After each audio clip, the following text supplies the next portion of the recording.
اگر موت کے بعد عذاب روح کو ہوتا ہے اور اثر جسم پر بھی تباہ آتا ہے تو سوال و جواب بھی روح سے ہونے چاہیے، تاکہ یہ اصول باقی رہے کہ موت کے بعد احوال اصالتاً روح پر آتے ہیں، اور سوال جواب کے وقت روح کا تعلق جسم سے باعتبار دخول ہوتا ہے یا باعتبار تعلق، یہ دو سوال الگ الگ ہیں۔ دیکھیں، جس طرح ثواب اور عذاب اصالتاً روح کو ہوتا ہے اور ضمناً اور طبعاً جسم کو ہوتا ہے، اسی طرح سوال اور جواب اصالتاً روح کو ہوتا ہے اور طبعاً اور ضمناً جسم سے ہوتا ہے۔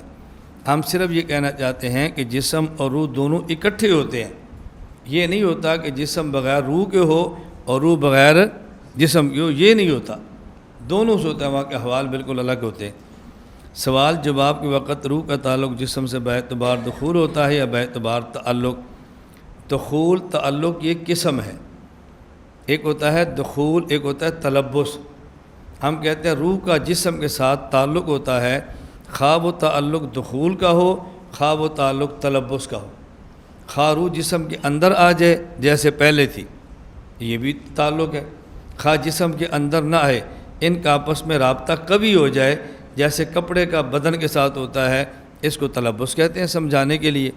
تو تعلق دخول کا ہو یا تعلق تلبس کا ہو، دونوں کو اعادہ روح سے تعبیر کرتے ہیں۔ اب مسئلہ یہ ہے کہ جب آدمی فوت ہوتا ہے، روح جسم سے نکلتی ہے، پھر روح کو لٹایا جاتا ہے، کل بات آ چکی ہے، اعادۃ الروح الی الجسد فی قبرہ حق، یہ جسد بجمیع اجزائہ مجتمعۃ کانت و متفرقۃ، جسم کے تمام اجزاء سے تعلق ہوتا ہے،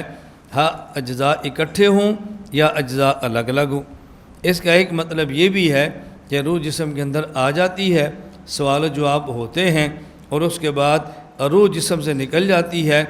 دنیا میں سمجھانے کے لیے ایسے کہتے ہیں جیسے آدمی سویا ہو تو روح جسم سے نکل جاتی ہے، لیکن روح کا تعلق جسم کے ساتھ بہت کبھی، اتنا کبھی ہوتا ہے کہ آنکھوں سے نظر آتا ہے، اور قبر میں روح نکل جاتی ہے، روح کا جسم سے تعلق ہوتا ہے، لیکن اتنا کمزور ہوتا ہے کہ جو دیکھنے سے نظر نہیں آتا،